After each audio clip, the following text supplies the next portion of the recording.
तो आज हम भगवत गीता में बात कर रहे हैं कि गुणों से ऊपर कैसे उठें।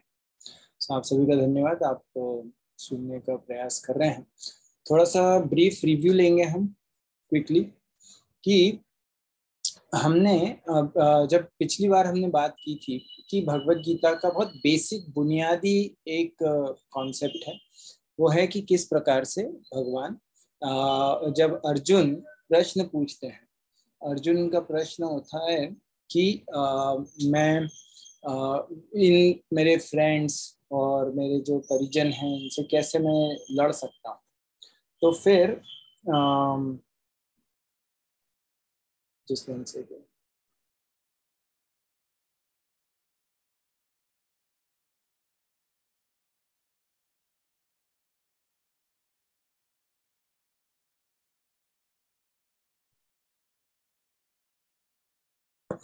सॉरी, तो भगवान अर्जुन प्रश्न बोलते हैं कि मैं मेरे इनसे कैसे लड़ सकता हूँ, मेरे सगे संबंधी। और वो कंफ्यूज हो जाते हैं, उनकी ड्यूटी है फाइट करना पर कंफ्यूज हो जाते हैं। तो अर्जुन फिर कृष्ण को गुरु के रूप में स्वीकार करते हैं और भगवान उनको भगवत गीता का ज्ञान देते हैं। और जो सबसे पहले भगवान बताते हैं कि तुम मूर्ख हो, ये कहाँ से तुम्हारे अंदर ये सब इस प्रकार सब का कंफ्यूजन कहाँ से आ रहा है। तो ये भगवान पहले उसको थोड़ा सा डांटते हैं एक प्रकार से, फिर उसके बाद भगवान उसको दिव्य ज्ञान देना चालू करते हैं अर्जुन को। तो सबसे पहले बताते हैं कि जो बेसिक स्टेप होती है आध्यात्मिक जीवन की, भगवत गीता की, हम बोल सकते हैं हमारे जीवन में अगर हम ये बेसिक समझ जाएं तो हमारे बहुत सारी प्रॉब्लम सॉल्व हो जाएंगी। वो क्या है कि हम शरीर नहीं है, हम आत्मा है। और ये शरीर और आत्मा भिन्न भिन्न है। शरीर का व्यवहार, शरीर का जो मूल प्रकृति है वो अलग है कि वो खत्म हो जाती है, बढ़ती है, छोटी होती है, वो खत्म होने वाली है। पर आत्मा वो अमर है। तो थियोरेटिकली तो हमको ये चीजें समझ में आती हैं, क्या हमने सुना भी है भगवत गीता में या कहीं और, तो हमें पता है कि हाँ हम शरीर नहीं आत्मा। और कोई रिपीट भी कर सकता है इस चीज को थियोरेटिकली। हम कोशिश कर रहे हैं कि हम इसको प्रैक्टिकली कैसे समझें। तो हमने जैसे भगवान अलग अलग तरीके से इस चीज को समझा रहे हैं, और हमने सुना भी था कि जब शरीर में एक आत्मा, जैसे कि शरीर बड़ा होता है तो आत्मा वही रहती है पर शरीर बदलता रहता है। छोटा बालक, फिर वो बड़ा होता है और बड़ा होता है और बड़ा होता है, और फिर वो व्यक्ति खत्म हो जाता है, वो शरीर खत्म हो जाता है, नष्ट हो जाता है, और उसके बाद वो आत्मा दूसरे शरीर में चली जाती है। तो हमने एक लेसन इससे सीखा था कि जब किसी की मृत्यु होती है, जब कोई हमसे अलग हो जाता है मृत्यु के द्वारा या किसी भी प्रकार से, तो हमको ये समझना चाहिए कि उसका शरीर हमारे सामने नहीं है, पर वो व्यक्ति वो अमर है, वो कहीं ना कहीं पे है। और हमारी प्रार्थना होनी चाहिए कि वो अपने अच्छे गंतव्य की ओर जाए। परंतु आत्मा खत्म नहीं होती। तो अगर हमारा अटैचमेंट शरीर से है तो हमें दुख होगा, और अगर हमारा अटैचमेंट उस व्यक्ति से है जो उस आत्मा से जो उस शरीर में है, तो हमें दुख कम होगा। क्योंकि जैसे यहाँ पे बताया कि ऐसा व्यक्ति जो आत्मा को समझता है वो विचलित नहीं होता, वो धीरज तत्र न मुह्यति। फिर भगवान बताते हैं कि जिस प्रकार से सुख दुख आते जाते रहते हैं, इसी प्रकार से व्यक्ति को टॉलरेट करना चाहिए कि जो टेम्पररी है वो खराब हो गई। जैसे अभी मेरा एक नया फोन था, वो हाथ से गिरा, छूटा, गिर गया, टूट गया और उसका डिस्प्ले खराब हो गया। तो पहले मुझे बहुत दुख होता था, पर अब धीरे धीरे मैं सीख रहा हूँ कि भगवान यहाँ जैसे यहाँ पे 2.40 में बोल रहे हैं कि भाई जो टेम्पररी है वो खराब होगा, वो टूटेगा, वो खत्म हो जाएगा। अगर हमें पता है तो हम प्रिपेयर्ड रहते हैं कि हाँ ये होगा। तो ऑफ कोर्स हम चाहते नहीं है कि ऐसा हो, और हम अपना जीवन इस तरीके से नहीं, यहाँ तोड़ दो चलो ठीक है ये तो टेम्पररी था। वैसे भी हमारा जीवन हम ऐसे नहीं जीते, पर एटलीस्ट वो दुख कम होगा, हम टॉलरेट कर सकते हैं विदाउट डिस्टर्ब हुए कि ये तो टेम्पररी है, चेंज होगा। और हम फोकस किस पे कर सकते हैं, इटर्नल के ऊपर। और उसी के बाद हमने देखा था इसी प्रकार से कि भगवान बोलते हैं कि जो व्यक्ति नहीं डिस्टर्ब होता हैप्पीनेस से, डिस्ट्रेस से, उसमें बराबर संभव रहता, विचलित नहीं होता। सुख और दुख आएंगे, ये हमने बहुत इंपॉर्टेंट चीज देखी थी। सुख का मतलब ही कि हमको प्रसन्नता होती है, दुख का मतलब दुख होगा, परंतु हम विचलित नहीं होते, हमारा जीवन चलता रहता है, हम उससे बहुत ज्यादा अफेक्टेड नहीं होते। वो व्यक्ति मुक्ति से के लिए एलिजिबल है। क्योंकि जो व्यक्ति मुक्त है, आज हम और देखेंगे इस चीज को, वो समभाव रखता है। और ये हमने देखा था कि किस प्रकार से हम अलग अलग योनियों में घूम रहे हैं, सेम आत्मा वो अलग अलग शरीर धारण कर रही है, कुत्ते का, बिल्ली का, घोड़े का, गधे का, ये सब शरीर वो सेम आत्मा, हम खुद हम इन सब योनियों में से निकल चुके हैं। तो ये जो जन्म मृत्यु का चक्र है ये इनफाइनाइट है, एक्चुअली इनफाइनाइट नहीं है। आज हम देखेंगे कि हम इससे बाहर कैसे निकल सकते हैं। और इन जब हम अलग अलग योनियों में होते हैं तो ये जो योनियां क्या है, ये अलग अलग गुणों के प्रभाव से उत्पन्न होती हैं। क्योंकि जो व्यक्ति 3 गुण हैं, सत्वगुण, रजोगुण और तमोगुण, जिसके बारे में हम आज थोड़ी सी और बात करेंगे, ये तीनों गुण के अनुसार शरीर मिलता है। जैसे गाय का शरीर कहते हैं सात्विक है, क्योंकि वो एकदम सत्व गुण में रहती है। वो किसी को कुछ गायें होती हैं जो मारती हैं, परंतु मोस्टली गायें जो हैं बहुत प्रेम करती हैं, बहुत एक प्रकार से हमारा ध्यान रखती हैं, इवन मनुष्यों का, अपने बच्चों का, तो सत्व गुण में रहती है। जो कुछ जानवर वो रजोगुण में रहते हैं, जैसे हमको पता है कि शेर है, चीता है, इस टाइप के शेर जो मतलब खूंखार हैं, जिन जो बहुत एक्टिव रहते हैं। और वो कुछ इस प्रकार से रजोगुण, इन सबका मिक्स रहता है। पर इन जनरल तमोगुण के कुछ जीव हैं जो सोते रहते हैं कई सालों तक, तो वो तमोगुण में आता है। तो इस प्रकार से तीनों गुणों के प्रभाव में अलग अलग शरीर मिलता है। हमको इस चक्र से बाहर निकलना है, जिसके बारे में हम आज बात करेंगे। एक और बहुत अच्छा एग्जाम्पल भगवान ने दिया था कि किस प्रकार से हम, जैसे ऑफिस से कुछ लोग आते हैं, उनकी आदत रहती है कि नहा के, जो भक्तों को जानता है उनकी आदत है, और जैसे ऑफिस से आते हैं नहाएंगे, कपड़े बदलेंगे, या इन जनरल हमारे जब कपड़े खराब हो जाते हैं, फट जाते हैं, तो हम क्या करते हैं, उस कपड़े को फेंक देते हैं और दूसरा कपड़ा पहन लेते हैं, तो हम दुखी नहीं होते। इसी प्रकार से जब शरीर पुराना हो जाता है तो हम एक शरीर को छोड़ के दूसरा शरीर ग्रहण कर लेते हैं, हम या अन्य कोई व्यक्ति। तो इसलिए उससे हमको विचलित नहीं होना चाहिए। ये एग्जाम्पल हमने देखे थे। और फिर एक आखिरी में भगवान ने जो श्लोक बताया था कि 2nd चैप्टर में बहुत सारे श्लोक हैं, पर एक श्लोक था कि किस प्रकार से व्यक्ति आश्चर्य से देखता है। कभी कभी हम आत्मा कैसी होती है, क्योंकि आत्मा हम देख नहीं सकते, आत्मा के बारे में सुन के भी कभी कभी आश्चर्य होता है कि कैसे आत्मा का क्या मतलब है, कभी कभी समझ भी नहीं पाते। पर हम भगवत गीता से अभी सीख रहे हैं कैसे प्रैक्टिकली इसको अपने जीवन में अप्लाई करें, इसको सिर्फ थ्योरेटिकल नॉलेज ना बना के रखें कि हाँ हाँ हमें पता है कि शरीर है, आत्मा है, भिन्न है, पर हम उसको अप्लाई करना सीखें। जैसे हमने एक और बहुत प्रैक्टिकल एप्लीकेशन बात करी कि जब हम किसी व्यक्ति से बातचीत कर रहे हैं, उसको देख रहे हैं, उससे इंटरेक्ट कर रहे हैं, तो हम ये देखें कि हम वो व्यक्ति क्या है, और उसकी वो जो व्यक्ति है वो ज्यादा महत्वपूर्ण है। उसका शरीर कैसा भी हो वो तो टेम्पररी है वैसे भी। तो हम कई बार शरीर से अट्रैक्ट हो जाते हैं, पर शरीर से अट्रैक्ट नहीं हो, क्योंकि शरीर तो वैसे भी टेम्पररी है। और जो हम देख रहे हैं, कई कई चीजें हमें नहीं पसंद आती हैं, तो वो भी क्या है, वो भी शरीर है। जो पसंद आ रहा है वो भी शरीर है, जो नहीं पसंद आ रहा है वो भी शरीर है, और दोनों चीजें टेम्पररी है। तो फोकस क्या है कि ज्यादा महत्वपूर्ण क्या है, वो व्यक्ति है। हम उस व्यक्ति को समझने का प्रयास करें। जब भी हम किसी भी से भी इंटरेक्ट करते हैं, अपने घर में, परिवार में, फ्रेंड्स, हर जगह पे, ऑफिस में, बिजनेस में, हम लोगों को वास्तविकता में देखने का प्रयास करें। तो ये भी एक बहुत महत्वपूर्ण इसमें लेसन था। आगे बढ़ते हैं। हमने ये थोड़ा सा पहले कवर किया था। जब 3rd चैप्टर पे आते हैं तो 3rd चैप्टर में अर्जुन प्रश्न पूछते हैं कि ऐसा क्यों होता है कि ऐसा लगता है कि मैं व्यक्ति पाप कर रहा है पर वो जबरदस्ती कर रहा है। ऐसा समझ में नहीं आता है कि हम जैसे कोई जबरदस्ती करवा रहा है। ऐसा अर्जुन का प्रश्न है 3rd चैप्टर 36 वर्ष। तो भगवान उत्तर देते हैं कि ये क्यों होता है। काम एश क्रोध एश रजोगुण समुद्भव। रजोगुण के द्वारा ये सब चीजें होती हैं, क्योंकि रजोगुण हमारा ये वो दुश्मन है। तो हम फिर ये तो हमको यहाँ पे 3rd चैप्टर में एक प्रकार से भगवान इंट्रोड्यूस करते हैं थोड़ा सा गुणों के बारे में।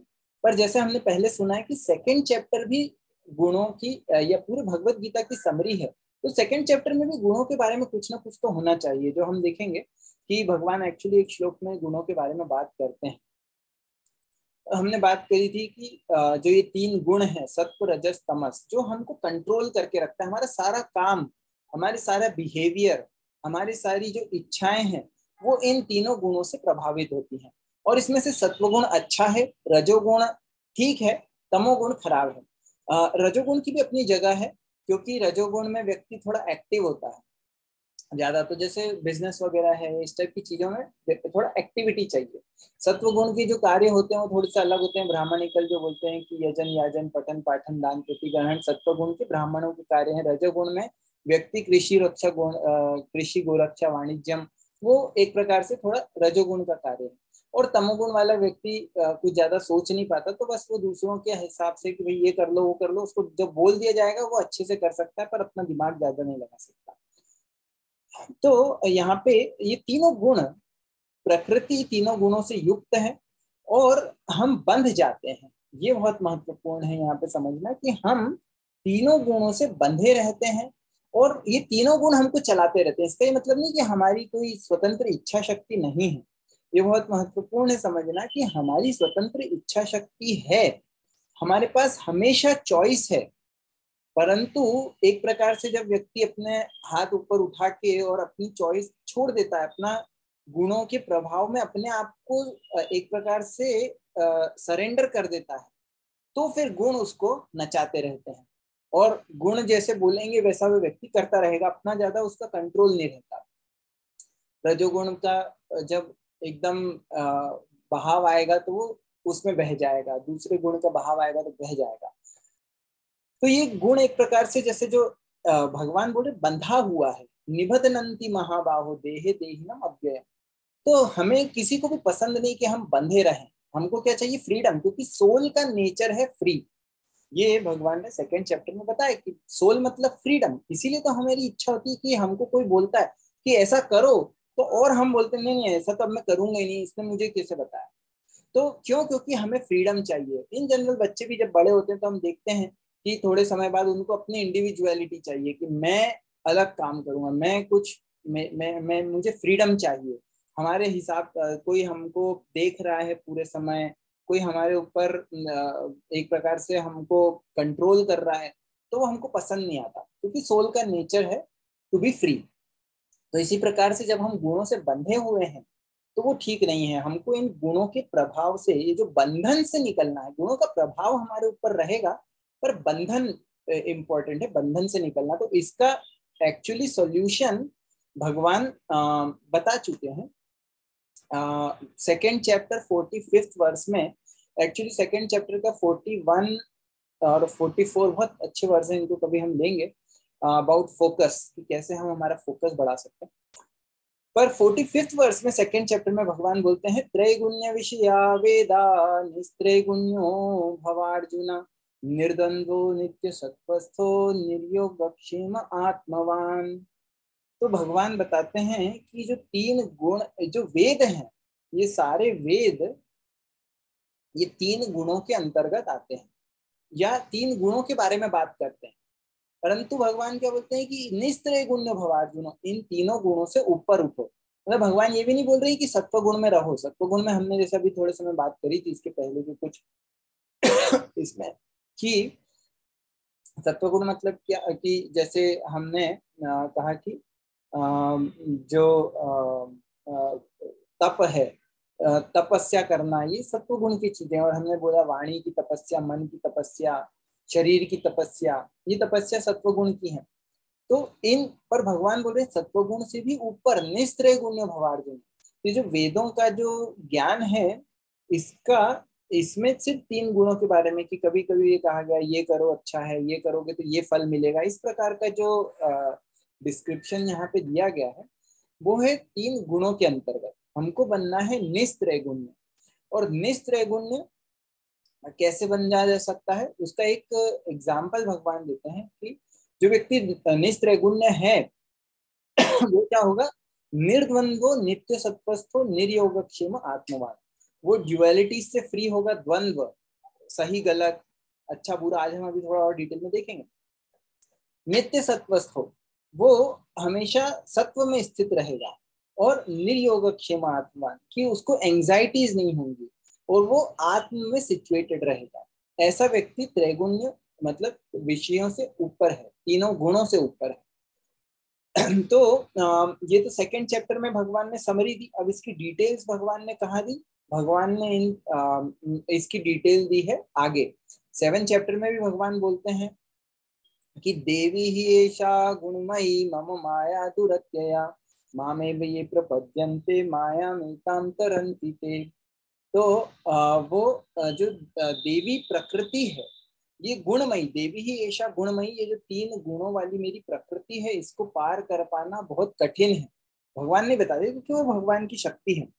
और परंतु क्या बोलते हैं, मामेव ये प्रपद्यन्ते मायामेतां तरन्ति ते, कि जो मेरी शरण लेता है, भगवान ने सोल्यूशन दे दिया कि जो मेरी शरण लेता है वो इस माया से, इन तीनों गुणों से बड़ी आसानी से ऊपर उठ सकता है। भगवान ये भी बोल रहे हैं कि इसको पार कर पाना बहुत कठिन है। ये भी बताया कि त्रिगुण कि देवी ही ऐसा गुणमयी मम माया दुरत्यया, पर ये बोलते मामे वही प्रपद्यन्ते माया मेताम तरन्ति ते, जो मुझे मेरी शरण लेता है बहुत आसानी से इनसे ऊपर निकल जाता है। पर इसका और थोड़ा सा, जैसे हमने पहले बात करी कि 14th चैप्टर में भगवान गुणों के बारे में और डिटेल में बात करते हैं कि ये 3 गुण क्या हैं। हमने कुछ वर्ष अभी आगे देखे, आखिरी में ऑलमोस्ट सेकेंड लास्ट वर्स है 14th चैप्टर का 26th वर्स, उसमें भगवान सॉल्यूशन दे देते हैं कि इन तीनों गुणों से निस्त्रैगुण्य कैसे होना है। सेकेंड चैप्टर में भगवान ने बोला निस्त्रैगुण्य, तीनों गुणों से ऊपर उठो, और सॉल्यूशन भगवान आगे भगवत गीता में दे रहे हैं 14th चैप्टर, 7 चैप्टर में भी दिया 7.14, और भी अलग अलग जगह पर, यहाँ पे और स्पेसिफिक भगवान बोलते हैं माम चयो अव्यभिचारेण भक्ति योगेन सेवते सगुणान समतीत्येतान ब्रह्म भूयाय कल्पते। इसका माम चयो अव्यभिचारेण भक्ति योगेन सेवते, तो भगवान बोल रहे हैं माम च, जो मैं हूं, अव्यभिचारेण भक्ति, भगवान बोले कि जो मेरी भक्ति करता है, पर कैसी साधारण भक्ति नहीं, full devotional service unfailing in all circumstances, अव्यभिचारी भक्ति जिसको बोलते हैं।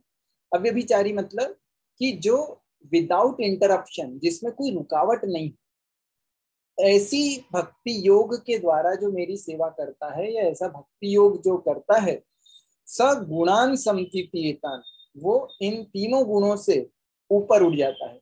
सगुणान, ये गुणों से, समतीत्येतान, इन तीनों गुणों से ऊपर उठ जाता है। और क्या करता है, ब्रह्म भूयाय कल्पते, ब्रह्म के स्तर पर आ जाता है। और ब्रह्म का स्तर मतलब ये नहीं कि हम भगवान बन जाएंगे, क्योंकि ये भी एक मिसकंसेप्शन है। कई बार लोगों को लगता है कि अगर हम मुक्त हो गए, तो मुक्त होने का मतलब कि हम, या ब्रह्मभूत बोलते हैं, ब्रह्मभूत प्रसन्नात्मा न शोचती न कांक्षति समः सर्वेषु भूतेषु मद भक्तिं लभते परा। भगवान 18th चैप्टर में बताते हैं कि जो ब्रह्मभूत व्यक्ति है, ब्रह्मभूत वो प्रसन्नात्मा है, न शोचती न कांक्षति, उसको कोई दुख नहीं होता, कोई इच्छा नहीं होती। पर ऐसा व्यक्ति समः सर्वेषु भूतेषु मद भक्तिं लभते पराम, वो ऐसा व्यक्ति भक्ति करता है। इसका मतलब कि भक्ति वो इस मुक्ति से भी ऊपर है। ये थोड़ा सा टेक्निकल विषय है, परंतु यहाँ पे ये समझना जरूरी है कि जब हम भगवान की शरण लेते हैं, तो हम इन तीनों गुणों से ऊपर उठ जाते हैं। अब भगवान की शरण लेने का अर्थ क्या है, ये हमको और सीखना है। तो ये हम कुछ वर्ष, 1-2 वर्ष पीछे जाएंगे, क्योंकि जैसे हम उसको सारे वर्सेस को एक लाइन में कवर नहीं कर रहे हैं। ये हम थोड़ा थोड़े पार्ट लेके और सीख रहे हैं कि भगवत गीता को अप्लाई कैसे करना। तो भगवान कैसे हम भक्ति करें और इन तीनों गुणों से ऊपर कैसे उठ सकते हैं, ये भगवान ने पूरी भगवत गीता में ही बताया है।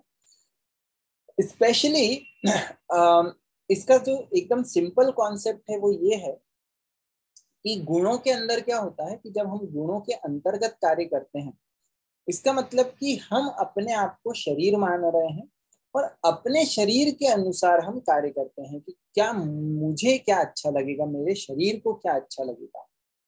और तो हम गुणों के प्रभाव में रहते हैं। जब हमको गुण जैसा बताते हैं वैसे हम चलते जाते हैं।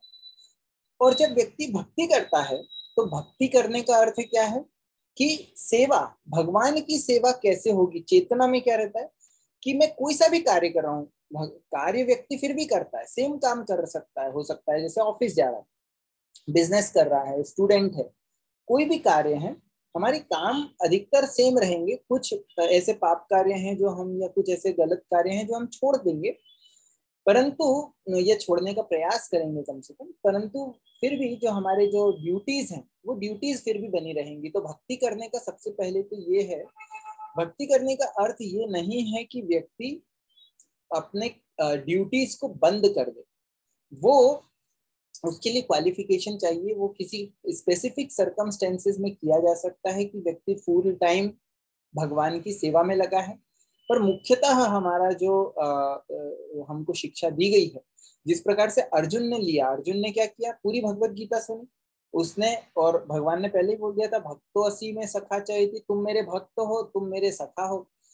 तो अर्जुन ने क्या किया, हमको अगर समझना है कि भगवत गीता का फल क्या होना चाहिए, अगर हमने भगवत गीता को अप्लाई किया है तो क्या, हमको कैसे पता चलेगा कि किया है या नहीं किया। तो कैसे पता चलेगा, क्योंकि अर्जुन ने किया, तो वैसे ही अगर हम जो अर्जुन ने किया वो कर रहे हैं, इसका मतलब हमको भगवत गीता सही तरीके से कर। तो अर्जुन ने क्या किया, अर्जुन ने युद्ध किया, उसके बाद मतलब अपनी ड्यूटी को किया। अर्जुन पहले बोल रहे थे कि मैं जंगल जाना चाहता हूँ, तो बहुत सारे लॉजिक भी दिए, पर भगवान ने बोला नहीं, तुम मेरी भक्ति करते हुए युद्ध करो। भगवान ने 8th चैप्टर में कहा कि तस्मात् सर्वेषु कालेषु माम अनुस्मर युद्ध च। भगवान ने ये नहीं बोला कि युद्ध को बस युद्ध करो। कई बार लोग बोलते हैं कि बस कर्म करो, वही भक्ति है, पर सिर्फ कर्म भक्ति नहीं है, क्योंकि नहीं तो भगवान ये नहीं बोलते तस्मात् सर्वेषु कालेषु माम अनुस्मर युद्ध च। उन्होंने बोला युद्ध करो, पर पूरे समय मेरा स्मरण करते हुए करो, तो वो भक्ति है। जब हम कोई भी कार्य करते हैं भगवान को याद करते हुए करते हैं, तो वो भक्ति है। जैसे एक हम खाना खा रहे हैं, तो हम खाना भगवान को भूल के भी खा सकते हैं। हम कहीं पे भी गए, हमने अपना खाया, पार्टी करी या जो भी है, बाजार में खाया, तो उसमें भगवान चेतना में नहीं है। पर अगर व्यक्ति जो भगवत गीता सिखा रही है, वो क्या बोली, पत्रम पुष्पम फलम तोयम यो में भक्त्या प्रयच्छति तदहम भक्ति उपकृतम अश्नामि प्रयतात्मना, की जो भी भक्त खाता है वो पहले मुझे भोग लगाता है और फिर खाता है प्रसाद के रूप में। और नहीं तो भगवान बोलते यज्ञ शिष्टाशिना संतो मुच्यन्ते सर्व किल विषय भुंजते थे तू अघम पापा ये पचंती आत्म कारणा। जो खुद के संतुष्टि के लिए खा रहा है, उसको कहीं ना कहीं कुछ उसमें फल मिलता है, रिएक्शंस लगते हैं। पर जो यज्ञ का शिष्ट अवशिष्ट खाता है, इसका मतलब कि भोग लगा के और प्रसाद ग्रहण करता है, उसको कोई पाप नहीं लगता। तो इसी प्रकार से खाने की क्रिया वही है, पर भक्ति के बाद वो खाने की क्रिया में भगवान मुख्य वो सेंटर में आ गए। भगवान को हमने केंद्र में रख दिया। मैं अपनी जॉब कर रहा हूँ, तो मेरी जॉब का पर्पस क्या है कि मुझे कुछ पैसे मिले, और उस पैसे से हम जब भगवान को भूल कर कार्य करते हैं तो क्या होता है कि मैं उसको आनंद लूंगा, मैं एंजॉय करूंगा। और जब हम भगवान को केंद्र में रखते हैं तो क्या होगा कि ये जो पैसे मिलेंगे इससे मैं भगवान की सेवा करूंगा। काम वही है, चेतना का फर्क है कि हम क्या सोच रहे हैं, हमारा गोल क्या है, हम क्यों कोई सा भी कार्य कर रहे हैं। हम सभी कार्य हमारे परिवारजनों के साथ हमारा जो आदान प्रदान है वो चल रहा है, तो उसमें केंद्र क्या बदल जाएगा। अभी मैं सोच रहा हूँ कि मैं सब कुछ मैं हूँ, मेरे से जुड़े हुए अहम ममेति सब मेरे संबंधी हैं, परंतु जब व्यक्ति भक्ति करता है तो वो उनको कैसा देखता है कि ये सब भगवान के, जैसे भगवान ने बोला कि ये सब मेरे, मैं सबका अहम बीज प्रदः पिता, मैं सबका सीड गिविंग फादर हूँ, या ममे वांशो जीवलोके जीवभूत सनातन, कि ये सारे मेरे अंश हैं। तो फिर व्यक्ति का संबंध आध्यात्मिक धरातल पे होगा, सेम संबंध है माता पिता का, या पुत्र का माता के साथ, पुत्र का पिता के साथ, या जो भी हमारे संबंध है वो वही रहेंगे, पर भगवान उसमें केंद्र में आ जाएंगे कि ये भगवान के अंश हैं, मैं इनसे कैसे संबंध में सेवा कर सकता हूँ, मैं कैसे आदान प्रदान करूं कि भगवान प्रसन्न हो। कार्य वही है, परंतु उसको सोचने का, देखने का तरीका बदल गया, तो वो भक्ति योग है। और जब हम इस प्रकार से कार्य करते हैं तो हमारे ऊपर गुणों का प्रभाव नहीं रहता।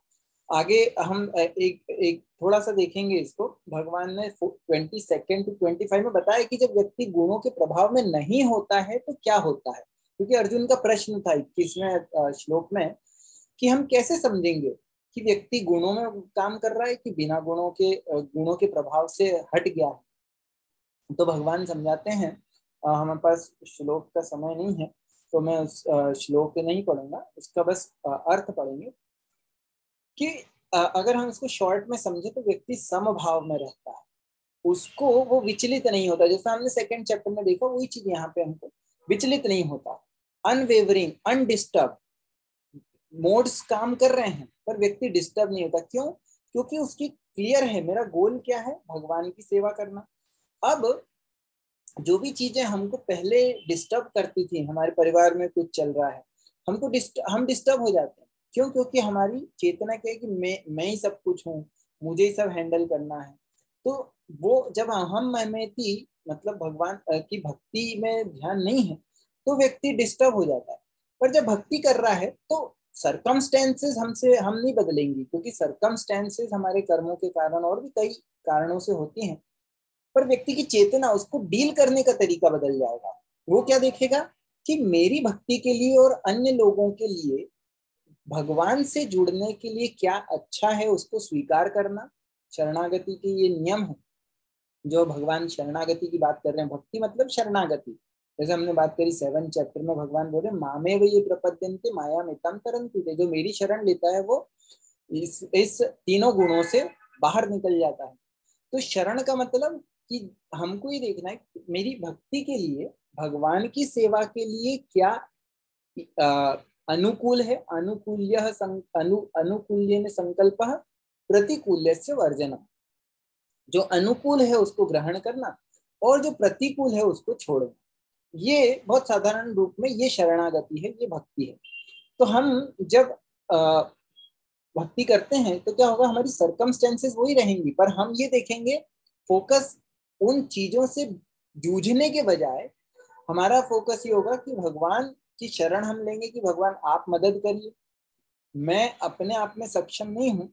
एक प्रकार से भगवान हमको क्षमता भगवान से ही आती है, पर आपकी क्षमता देने के बाद मैं कुछ भी कर सकता हूँ और मैं किसी भी चीज से डील कर सकता हूँ, मैं किसी भी चीज को हैंडल कर सकता हूँ और मैं उससे डिस्टर्ब नहीं होऊंगा। जो आप क्योंकि केंद्र में हैं तो जो भी आप शक्ति देंगे उसको वो मैं स्वीकार करके और अपनी पूरी क्षमता से कार्य करूंगा, तो फिर हम डिस्टर्ब नहीं होते। फिर क्या होता है कि अगर हम फेलियर भी आता है कभी, तो यहाँ पे जैसे बताया गया है कि वो व्यक्ति क्या करता है, वो सबको बराबर देखता है, desirable undesirable, honour dishonour, praise blame, इन सब में वो समभाव रखता है। तो वो समभाव कब संभव है, जब हम भगवान को केंद्र में देख सके। क्यों? क्योंकि तब हमको ये क्लियर है कि जो चीजें हैं, जैसे यहाँ पे लिखा है कि एक भूमि का टुकड़ा, एक पत्थर और एक स्वर्ण का टुकड़ा, इन तीनों को वो बराबर देखता है।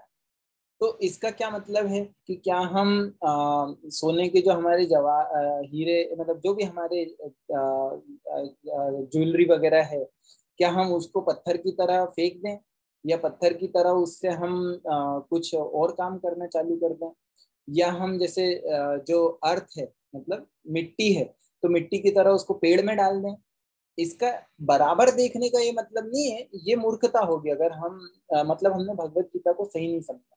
इसका मतलब कि हम उससे विचलित नहीं होते कि हाँ मेरे पास ये इतना सारा सोना आ गया, इतना ये आ गया, तो उनको वो बराबर देखता है कि ये क्या, ये सेवा में, भगवान की सेवा में यूजफुल है। अगर भगवान की सेवा में मिट्टी यूजफुल है, मैं मिट्टी में कुछ पौधे लगाऊंगा, उससे फूल निकलेंगे, उन फूलों को मैं भगवान की सेवा में अर्पित करूंगा, तो वो मिट्टी ऐसे गोल्ड से ज्यादा वैल्यूएबल है जो पड़ा हुआ है लॉकर, क्योंकि वो मिट्टी भगवान की सेवा में काम आ रही। या फिर अगर पैसा, ऐसा भी नहीं है कि हमको पैसे की कोई वैल्यू नहीं है, रुपए पैसे की वैल्यू है, पर क्या वैल्यू है कि हाँ इससे मैं कैसे भगवान की सेवा कर सकता हूँ। अगर वो मुझे भगवान के पास लेके जा रहा है पैसा, तो वो उसको मैं ग्रहण करूंगा, और अगर वो मुझको भगवान से दूर लेके जा रहा है तो ऐसे पैसे से मैं दूर रहूंगा। तो इस प्रकार से व्यक्ति समभाव में चीजों को देख सकता है बिना विचलित हुए। क्यों? क्योंकि उसको गोल क्लियर हो गया। गोल क्या क्लियर हो गया? भगवान ने बोला कि वो माम चाहिए अव्यभिचारे न भक्ति योगेन सेवते, मेरी भक्ति में वो बिना डिस्टर्ब हुए, बिना किसी ऊंच नीच के लगा हुआ है। तो ऐसा व्यक्ति तीनों गुणों से ऊपर उठ जाता है, तब हमारे ऊपर गुणों का प्रभाव नहीं रहता। तो ये वर्सेस बहुत अच्छे हैं, इनको कभी हम और डिटेल में कवर कर सकते हैं। अभी क्योंकि 8:50 हो गया, तो we will pause here and see कि अगर हमारे कुछ प्रश्न हो या कुछ कमेंट्स हो जो हमने आज डिस्कस किया, तो वो हम ले सकते हैं कुछ समय।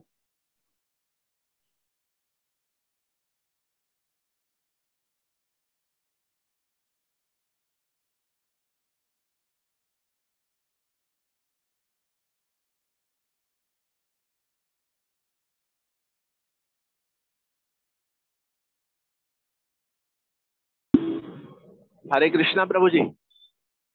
यस प्रभु।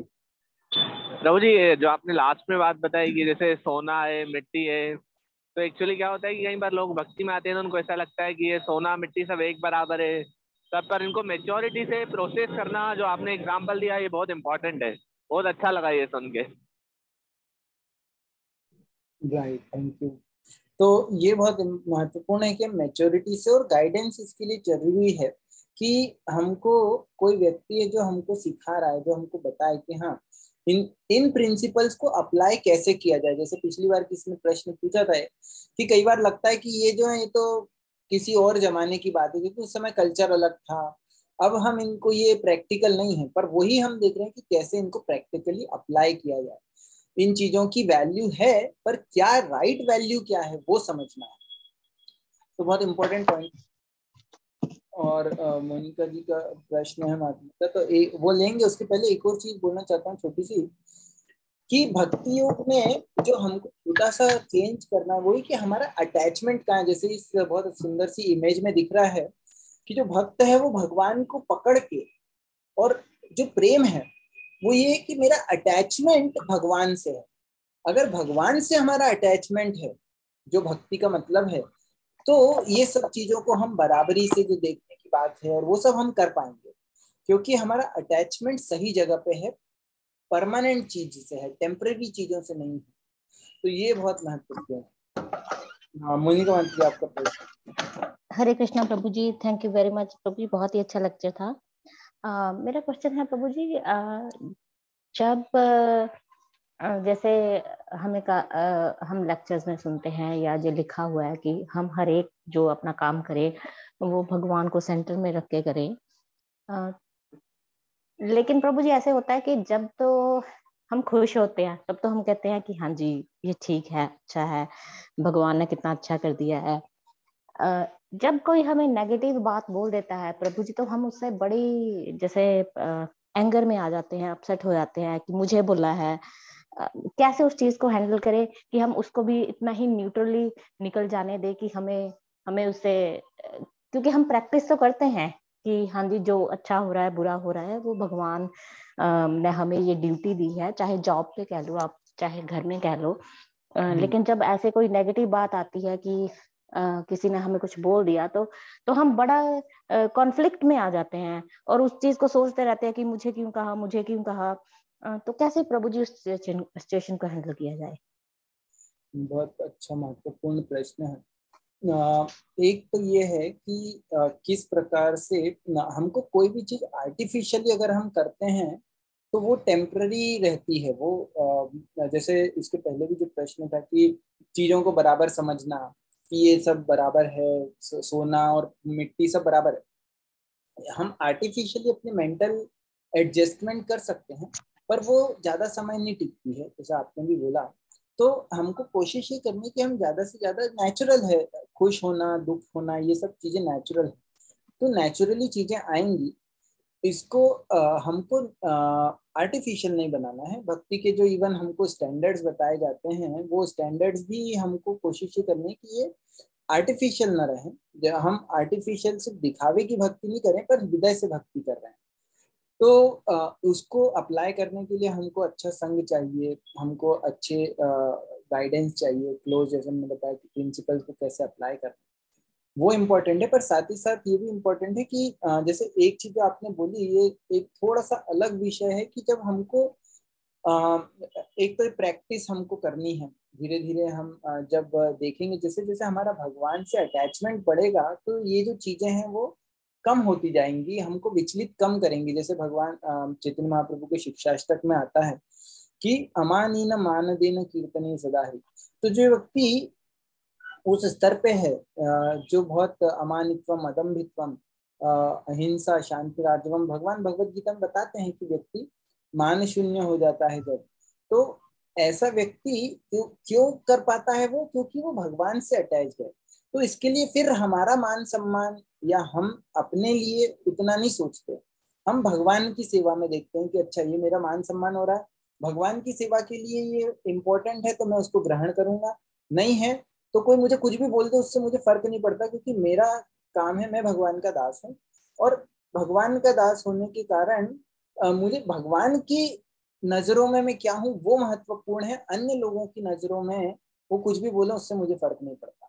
तो ये सब चीजें कहाँ से आती है, धीरे धीरे जब हमारी चेतना में फिक्स हो जाता है, धीरे प्रैक्टिस के द्वारा और श्रवणम के द्वारा जब हम बार बार सुनते हैं कि हाँ महत्वपूर्ण क्या है, मेरा भगवान से संबंध वो सबसे महत्वपूर्ण, वो जब हमको क्लैरिटी आ जाती है तो हम हमारे इमोशंस और इन सब को हैंडल करना धीरे धीरे सीख लेते हैं प्रैक्टिस के द्वारा।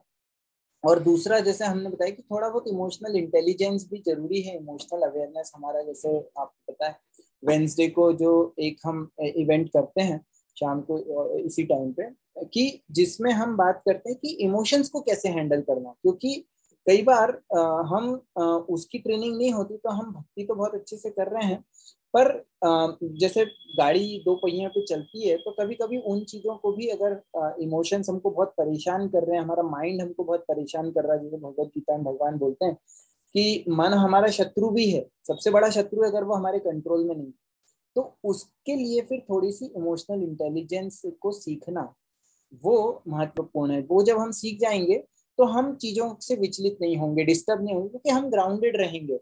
और जब हम ग्राउंडेड हैं तो हमको पता है कि सामने वाला एक्चुअली अगर हमको कुछ बोल रहा है तो वो क्या कर रहा है, वो सिर्फ अपनी जो अंदर है वो बता रहा है, वो एक्चुअली मैं नहीं हूँ। वो मतलब मान लीजिए मुझे कुछ उल्टा सीधा बोल रहा है और मुझे पता है कि ये मैंने ये सब काम नहीं किया या कुछ उल्टा बुरा भला बोल रहा है, तो एक्चुअली वो अपनी चेतना बता रहा है, वो मेरे बारे में नहीं बोल रहा है। अब समझ रहे, जैसे मिरर होता है ना, मिरर क्या रिफ्लेक्ट करता है, मिरर क्या दिखाता है, जो हम हैं वही हमको दिखता है। तो वैसे ही अगर व्यक्ति अगर कुछ पागलपन कर रहा है मान लीजिए, तो उसका मतलब कि ऐसा नहीं है कि वो हमारे ऊपर चिल्ला रहा है, इसका मतलब हम गलत है, इसका मतलब है कि वो व्यक्ति को कुछ ट्रिगर हो गया या कुछ वो व्यक्ति की चेतना में कुछ प्रॉब्लम है। बहुत सारी डिटेल्स हैं, मैं तो जस्ट एक एग्जांपल दे रहा हूँ। तो ये इम्पोर्टेंट है, धीरे धीरे हमको समझ में आएगा कि कैसे हम इनको अप्लाई करें कि हम अनडिस्टर्ब रह सके। और वो तब पॉसिबल है जब हम भगवान से बहुत स्ट्रांगली कनेक्टेड होंगे, हमको शास्त्र का ज्ञान होगा, हमारा संग अच्छा होगा। ये कुछ तरीके हैं। सॉरी थोड़ा लंबा आंसर दिया, but I hope it helps. हाँ जी, थैंक यू प्रभु जी, काफी अच्छा आपने एक्सप्लेन किया। Thank you Prabhu ji, Hare Krishna. Thank you, आपने ध्यान से सुना। और किसी का कोई प्रश्न या कोई कमेंट?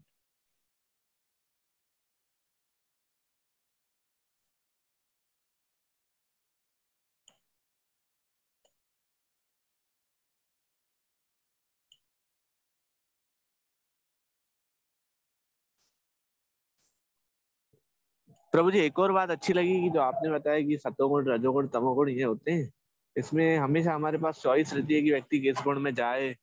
एक्चुअली क्या, व्यक्ति जो आता है अपने पास्ट लाइफ से और अपने थॉट्स से, उसमें ही वो सोचता है कि मैं रहूं। और आपने अच्छा बताया कि हमारे पास हमेशा चॉइस है, आपने इसको इमोशनल से कनेक्ट करा, बहुत अच्छा लगा ये सुन के। Okay, thank you for sharing.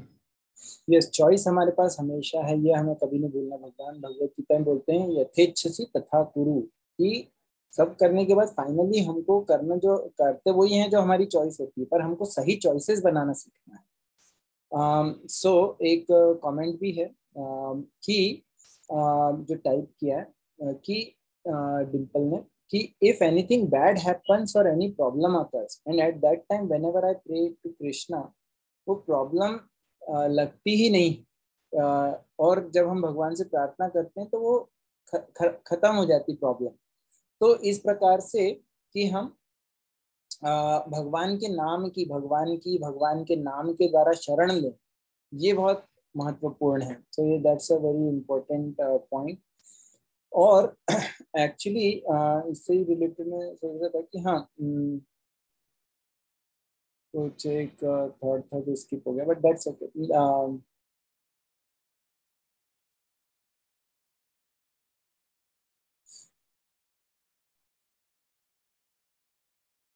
किसी का और कुछ प्रश्न या कोई कमेंट?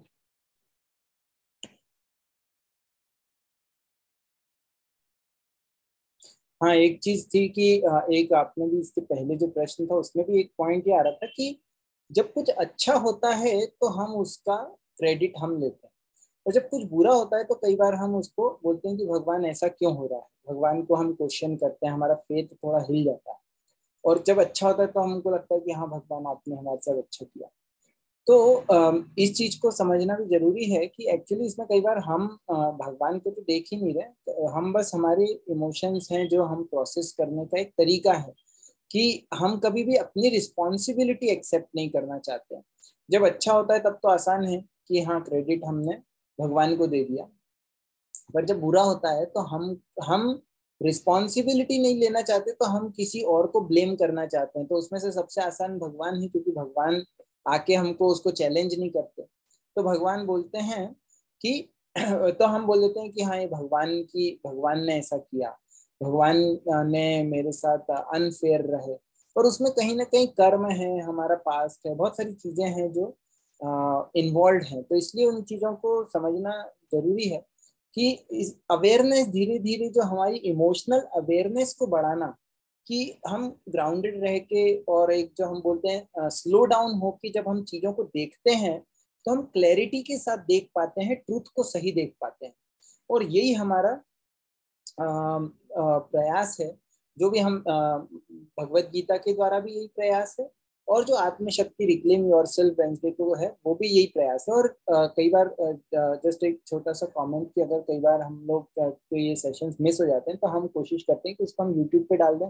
तो यूट्यूब का चैनल है हमारा, इंस्टाग्राम पे पेज है, और उन सब का पर्पज यही है कि हम किसी भी प्रकार से भगवान से कनेक्ट हो सके, और ये जो नॉलेज मिल रहा है इसको हम बार बार सुन के, या हम उसको थोड़ा सा इम्बाइब कर सकें।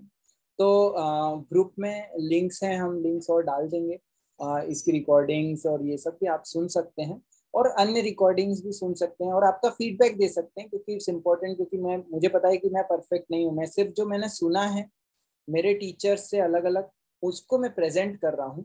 तो अगर मेरी कुछ ऐसी कमियां हैं तो अगर आप मुझे फीडबैक देंगे तो दैट विल बी हेल्पफुल, और अगर अच्छा लगे तो आप दूसरों को हेल्प कर सकते हैं, प्रमोट कर सकते हैं, उनको जोड़ सकते हैं। So that's a request. But सभी का धन्यवाद कि आप लोगों ने बहुत इनकरेज करते हैं, अटेंड करते हैं। So thank you all for that. Prabhu ji मेरा लास्ट था, आप जो रिक्लेम योरसेल्फ है प्रभु जी, उसमें आप वो यूट्यूब लिंक भेज सकते हैं? हाँ हाँ, थैंक यू प्रभु जी। क्योंकि वो ग्रुप में, इंस्टाग्राम पे आता है, मेरा शायद इंस्टाग्राम पे इतना है नहीं है। नहीं मैं तो यूट्यूब पे ग्रुप में भी डालूंगा मैं। तो अगर आप ग्रुप में नहीं जुड़े व्हाट्सएप ग्रुप में, तो you can connect with the group में यूजुअली जब मैं अपलोड करता हूँ उसके बाद लिंक डाल देता हूँ, और फिर वही चैनल पे भी मिल जाएंगी पुरानी लिंक्स, पुराने सारे वीडियोस। ठीक है Prabhu ji, thank you so much. Thank you Hare Krishna. आपके उत्साह के लिए। तो हम यहाँ पे स्टॉप करेंगे, और हम वेडनेसडे को मिलेंगे वैसे तो आत्मशक्ति क्लेम योरसेल्फ में, और नहीं तो गीता सेशन में अगले हफ्ते। थैंक यू वेरी मच जी। हरे कृष्णा, प्रणाम। किसी का